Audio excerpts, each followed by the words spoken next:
ओम नमः शिवाय। मैं हूं एस्ट्रोलॉजर के सिन्हा और मैं अपने इस यूट्यूब चैनल पर आप सभी का हार्दिक स्वागत करता हूं। 2 जून को मंगल देव अपनी नीच राशि में पहुंच रहे हैं। कर्क में जब मंगल नीच के जाएंगे इसका क्या प्रभाव पड़ेगा, और साथ में एक और घटना घटित होने वाली है। पंचग्रही योग एक बार पुनः बनने वाला है जिसमें सूर्य ग्रहण भी लगेगा। तो प्रत्येक लगन वाले जातकों पर इसका क्या प्रभाव पड़ेगा, आइए हम इसको समझते हैं। इसमें मैं दोनों ही बातों को मिश्रित करके बता रहा हूं और संक्षेप में आपको चार्ट दिखाते हुए मैं इसको समझाता हूं। देखिए, सबसे पहले तो मंगल देव कर्क में नीच के हो जाते हैं, और जब मंगल देव नीच के रहेंगे तो आप पर प्रभाव इस साल बहुत ज़्यादा ही पड़ने वाला है। आप पूछिएगा इसका रीज़न क्या है।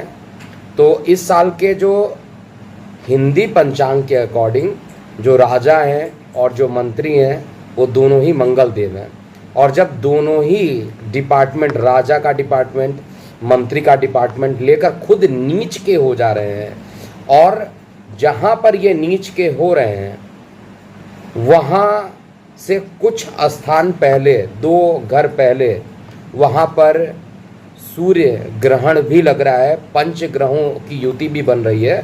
प्रत्येक लगन पर इसका क्या प्रभाव पड़ेगा। देखिए, सूर्य देव का जो ग्रहण हो रहा है, यहाँ पर सूर्य ग्रहण जो हो रहा है वो इतना ज़्यादा प्रभावशाली भारत के लिए नहीं है। पहली बात बता दूँ, मैं वीडियो में पहले ही आपको बता दूँ, मेरा उद्देश्य डराने का बिल्कुल नहीं है और इसमें डरने वाली बात ही नहीं है। भारत के लिए ये सामान्य सूर्य ग्रहण रहेगा। जैसे मैंने चंद्र ग्रहण भी बोला था सामान्य रहेगा, वैसे ही सूर्य ग्रहण भी सामान्य रहने वाला है। लेकिन परेशानी कहाँ पर आएगी, भारत के पश्चिम में जो प्रदेश रहेंगे वहाँ पर बड़ी बड़ी घटनाएं आपको सुनने को मिलेंगी। लेकिन फिलहाल हम आते हैं आपके लगन पर इसका क्या प्रभाव पड़ेगा, और मंगल नीच के और सूर्य ग्रहण दोनों टॉपिक को मिलाकर एक टॉपिक में मैंने यहाँ पर कंक्लूजन दिया है।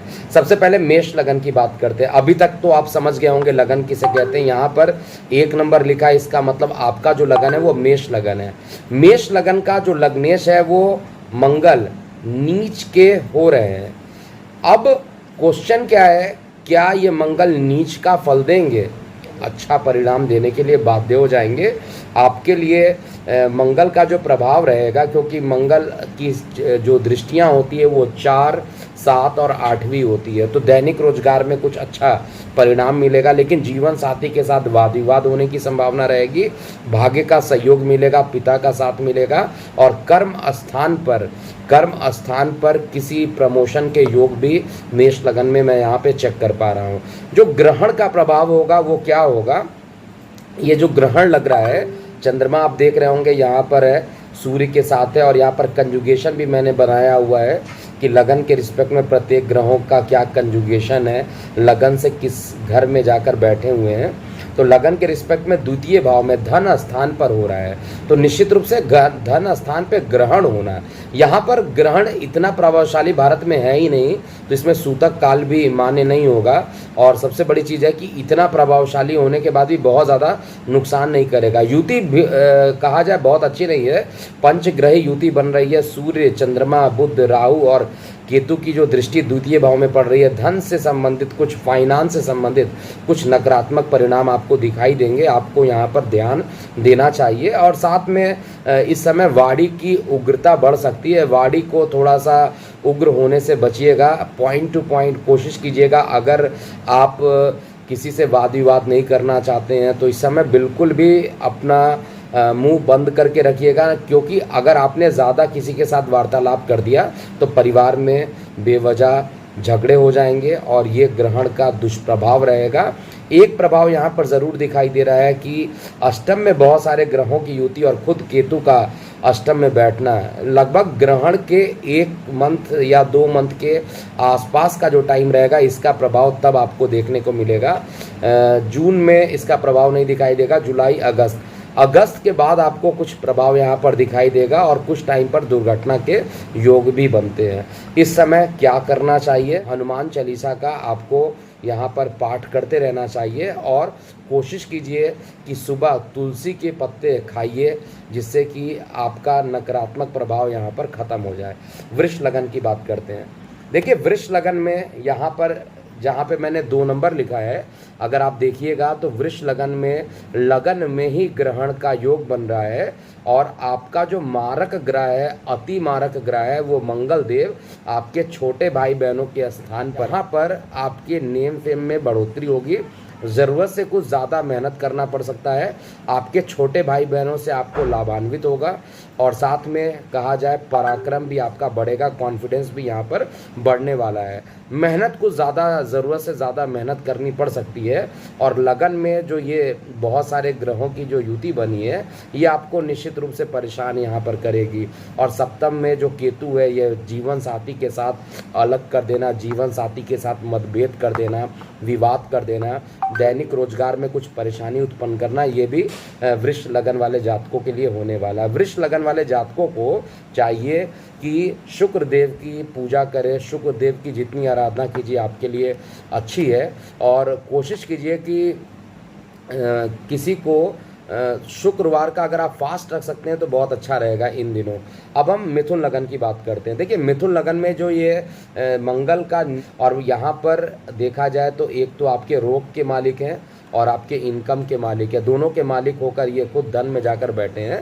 तो यहाँ पर कुछ धन में जो होगा, आप ये कह सकते हैं धन तो आएगा आपके पास, लेकिन कुछ परेशानियों के बाद ही आपके पास धन आएगा। धन के लिए काफ़ी मेहनत करना पड़ेगा। वाणी को संयम में रखिएगा, वाणी का प्रभाव नकारात्मक हो सकता है। और इस समय जो ग्रहण लग रहा है, क्योंकि आपके लगन से द्वादश पे लग रहा है, अच्छा है। आपके शत्रु जितने खत्म हो जाए जल्दी उतना अच्छा है। मिथुन लगन वाले जातकों के लिए ये अच्छा है। और यहाँ पर जो आपका लग्नेश खुद द्वादश में है तो खर्च की अधिकता ज़रूर होगी। गणेश जी की एकदम जमकर आराधना कीजिए, बहुत ही अच्छा प्रभाव आपको इस ग्रहण और मंगल के को दिखाई देगा। वैसे तो देखा जाए पूरा जो प्रभाव रहेगा वो 2 महीने के बाद कुछ आएगा, लेकिन 10 जून से लेकर 20 जून के बीच में कोई बहुत बड़ी चीज़ें नकारात्मक नहीं होगी। स्टार्टिंग में जब आएगा तब मैं बता दूंगा। अब मैं कर्क लगन की बात कर रहा हूँ। देखिए कर्क लगन में जो ये ग्रहण लग रहा है आपके इनकम में लग रहा है, तो इनकम में कुछ ग्रहण लग सकता है। बड़े भाई बहनों को कुछ चोट चपेट लगने की संभावना हो सकती है। बड़े भाई बहनों से कुछ मतभेद उत्पन्न हो सकता है। दाईं आँख में आपके दाएं कान में कुछ परेशानी होने की संभावना यहाँ पर मैं गोचर में देख पा रहा हूँ। और संतान को अभी भी क्योंकि ग्रहण भी लग रहा है और संतान पर सूर्य की, राहु की दृष्टि है, केतु खुद पंचम में बैठा है, तो प्रेम प्रसंग में कुछ ब्रेकअप होना और साथ में यहाँ पर आपको मानसिक तनाव की स्थिति ये ज़रूर उत्पन्न करेगा। अभी चाहिए ओम नमः शिवाय का आपको ये पूरा जाप करते हुए चलिए, जिससे कि नकारात्मक प्रभाव इसका ख़त्म हो जाए। सिंह लगन की बात किया जाए तो सिंह लगन में आप देखिएगा जहाँ 5 नंबर लिखा है, ये जो ग्रहण लग रहा है आपके दशम स्थान पे लग रहा है। ये जो दशम स्थान है यहाँ पे जाके ग्रहण लग रहा है और मंगल जो है नीच के होके आपके एक द्वादश में जाकर बैठ चुके हैं। मंगल इसमें अत्यंत योग कारक माने जाते हैं। अगर पोजीशन अच्छी हो तो ये निश्चित रूप से यहाँ पर विदेश यात्रा के योग बनाएंगे या लंबी दूरी की यात्रा है, क्योंकि इंटरनेशनल फ्लाइट्स अभी बंद है, लेकिन कुछ ऐसा अब होने वाला है जिसमें कोविड भी कम होगा और ये कोविड कम होने के कारण इंटरनेशनल फ्लाइट्स भी खुलने लगेंगी धीरे धीरे और लंबी दूरी की यात्राएं भी होने के प्रबल संभावना है। ग्रहण का एक निगेटिव प्रभाव आपके कार्य व्यवसाय को लेकर ज़रूर देखने को मिल रहा है। आदित्य हृदय स्रोत का आपको पाठ करते हुए चलना चाहिए। मिथुन, इसके बाद सिंह लगन के बाद हम कन्या लगन की बात करते हैं। देखिए कन्या लगन में जो ये मंगल देव हो रहे हैं नीच के इनकम में हो रहे हैं, इनकम को निश्चित रूप से यहाँ पर बढ़ाने की कोशिश करेंगे, थोड़ा विलंब करेंगे, थोड़ा मेहनत करा देंगे। अष्टमेश का दोष होने के कारण थोड़ा मेहनत कराएंगे, कुछ रुकावट के बाद लेकिन धन आपके पास आ जाएगा। और ग्रहण जो लग रहा है आपके नवम भाव में लग रहा है, तो पिता को प्रॉब्लम और पिता को प्रॉब्लम के साथ साथ आपकी धार्मिक अभिरुचि थोड़ी सी कम हो जाना, धार्मिक स्थलों पे जाने का मन नहीं करना, योगा इत्यादि से मन थोड़ा सा दूर हो जाना, ये सब ग्रहण का दुष्प्रभाव के रूप में मैं देख रहा हूँ। लेकिन फिर भी लगातार मेहनत करने से आपके कई काम बन जाएंगे। आपको बुध का बीज मंत्र लगातार करना चाहिए। सबसे बेस्ट पार्ट क्या है इस लगन में कि आपका लग्नेश भाग्य में जा रहा है, ये सबसे एक अच्छा बात है, लेकिन अभी उसको सकारात्मक प्रभाव देने में थोड़ा टाइम लगेगा। तुला लगन की बात किया जाए तो तुला लगन में ये आपके आयु पर ग्रहण लग रहा है। आयु पे ग्रहण लगना अर्थात किसी न किसी प्रकार की दुर्घटना हो जाना, किसी प्रकार के उदर संबंधित मेजर पीड़ा उत्पन्न हो जाना, और साथ में धन स्थान पर केतु का बैठना और ग्रहण भी अष्टम में लगना है, तो धन के लिए भी अच्छा नहीं, परिवार के लिए भी अच्छा नहीं। तुला लगन के लिए बहुत अच्छा ये प्रभाव नहीं देने वाला है, लेकिन जो मंगल का नीच भंग है वो दैनिक रोजगार के लिए अच्छा है और कार्य व्यवसाय के लिए अच्छा परिणाम दे रहा है।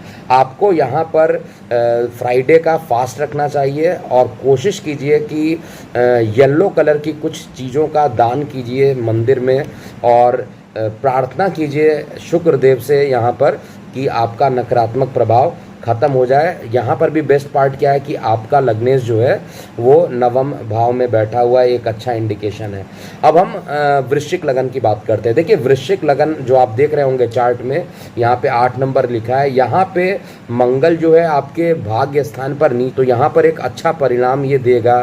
भाग्य का साथ देना, पिता का संबंध, पिता से संबंध को अच्छा करना, लेकिन गले में किसी प्रकार के रसायन का जमा हो जाना, क्योंकि शनि मंगल की युति रसायन को जन्म देती है और केमिकल को जन्म देने के लिए आपके गले से संबंधित कुछ परेशानियां अकस्मात उत्पन्न हो सकती है। गले में एसिडिटी का जो प्रभाव रहेगा कुछ ज़्यादा रहेगा, गले तक एसिडिटी का प्रभाव आपका आ सकता है, इसको आपको बहुत विशेष ध्यान देना है। जीवन साथी के साथ भी मतभेद की स्थिति और मानसिक तनाव भी अभी बने रहेगा। अभी केवल और केवल आप जितना ज़्यादा मंगल की उपासना कर सकते हैं उतना ज़्यादा आपके लिए अच्छा रहेगा, क्योंकि गोचर अभी बहुत अच्छा नहीं हुआ है और वृश्चिक लगन में तो परेशानी कुछ ज़्यादा ही है। अब हम धनु लगन की बात करते हैं। देखिए धनु लगन में जो मंगल है और यहाँ पर अत्यंत योगकारक माना जाता है, क्योंकि अत्यंत योगकारक नहीं कहा जाए, लेकिन पंचमेश का मालिक होने के कारण आपको यहाँ पर प्रतियोगी परीक्षाओं में थोड़ा विलंब के साथ ही लेकिन सफलता देने के लिए बाध्य होगा। परिवार में कुछ डिले के साथ कुछ काम होंगे, परिवार के किसी सदस्य के बीमार होने की संभावना यहाँ पर ज़्यादा दिखाई दे रही है, और धन के मामले में भी थोड़ी परेशानी आपको देखने को मिलेगी। हालांकि ग्रहण जो रहेगा वो आपके लिए अच्छा है, गुप्त शत्रुओं का नाश होगा और रोग ऋण शत्रु यहाँ पर ख़त्म होते हुए दिखाई देंगे। आपको बृहस्पतिवार का फास्ट रखते हुए चलना चाहिए। ग्रहण के जो नकारात्मक प्रभाव जो इस समय गोचर में मकर लगन वाले जातकों के लिए छोटे भाई बहनों के साथ वाद विवाद होना, पराक्रम में कमी होना, लेकिन शत्रुओं का नाश होना मैं यहाँ पर देख पा रहा हूँ। और यहाँ पर केतु और राहु की जो पोजीशन है वो आपके लिए श्रेष्ठ बनी हुई है। आपको शनि का बीज मंत्र लगातार करते रहना चाहिए, जिससे कि नकारात्मक प्रभाव आपका ख़त्म होता जाए। इसके अलावा मकर लगन के लिए श्रेष्ठ समय है जो भी थोड़े बहुत है उससे बचने के लिए। अब हम कुंभ लगन की बात करते हैं, जहाँ पर आप 11 नंबर यहाँ देख रहे हैं। ये कुंभ लगन, मैं 11 नंबर यहाँ लिख देता हूँ। जहाँ पर आप 11 नंबर देख रहे हैं ये कुंभ लगन हो गया। कुंभ लगन में मंगल एक तो आपके रोग में जाकर नीच भंग कर रहा है और पाप क्रूर ग्रह माना जाता है, और इस वर्ष का राजा भी है, इस वर्ष का मंत्री भी है। तो यहाँ पर अकस्मात जो आपके ऋण बढ़ गए थे, कुछ ऐसा होने वाला है गोचर में जिससे कि आपके ऋण खत्म हो जाएंगे। आपके पास अकस्मात कोई पैसे आ सकते हैं जिससे कि आपको सकारात्मक प्रभाव यहाँ मिलेगा। गुप्त शत्रु जो है बुरी तरीके से प्रभावित होने वाले, गुप्त शत्रुओं का नाश होने वाला है। लेकिन यहाँ पर जिन लोग को हार्ट से संबंधित परेशानी है, अभी भी गोचर में हार्ट की स्थिति बहुत अच्छी नहीं दिखाई दे रही है। यहाँ पे चतुर्थ पे लंग्स और हार्ट का जो पोजीशन है वो सबसे ज़्यादा कुंभ लगन वाले जातकों को परेशान करेगा, और नौकरी व्यवसाय में भी अभी पूर्ण तरीके से मन ना लगना और विच्छेद की स्थिति उत्पन्न हो सकती है। कुंभ लगन वाले देवताओं लोगों को जो है शनि का बीज मंत्र ज़रूर करते रहना चाहिए, जिससे नकारात्मक प्रभाव आपका ख़त्म हो जाए। अंतिम लगन की बात किया जाए तो मीन लगन, जहाँ 12 नंबर मैंने लिखा हुआ है ये मीन लगन है। मीन लगन वाले जातकों के लिए ये ग्रहण मिश्रित परिणाम देने वाला है। एक तरफ जहाँ पर आपके कॉन्फिडेंस में थोड़ी कमी दिखाई देगी, छोटे भाई बहनों के साथ मतभेद की स्थिति उत्पन्न होगी, पिता को मानसिक तनाव बढ़ सकता है, आपका धर्म के प्रति अभिरुचि कम हो सकता है। वहीं पर जो मंगल देवता हैं वो अपने आप ब्रेन का यूज़ करके, माइंड का यूज़ करके आर्थिक समस्याओं का निवारण ज़रूर कर लेंगे। और इस समय आपको चाहिए, जब तक मंगल अपने नीच राशि में है, नीच भंग करके, और जब तक सूर्य ग्रहण है उस समय तक, इसका प्रभाव 2 से 3 मंथ तक लगभग ग्रहण का रहता है। तो इस समय आपको कोशिश यही कीजिए कि बृहस्पतिवार की जितनी ज़्यादा आप फास्ट कर सकते हैं आपके लिए अच्छा है। एक तो गोचर का जो बृहस्पति है वो द्वादश में है, वो भी अच्छा नहीं, खर्च की अधिकता अभी भी बनी रहने वाली है। तो ये था पूरा, दोनों टॉपिक एक ही टॉपिक में मैंने कवर कर दिया। मंगल नीच हो रहे हैं उसका क्या प्रभाव पड़ेगा, और जो सूर्य ग्रहण है उसका क्या प्रभाव पड़ेगा। आपको कल से मासिक राशिफल अपलोड कर दिया जाएगा इस चैनल पे, और जिन लोगों ने अभी भी सब्सक्राइब नहीं किया है वो सब्सक्राइब कर लीजिए ताकि आपको समय से सारी इन्फॉर्मेशन मिल सके। अभी के लिए इतना ही। मैं हूँ एस्ट्रोलॉजर के एम सिन्हा। ओम नमः शिवाय।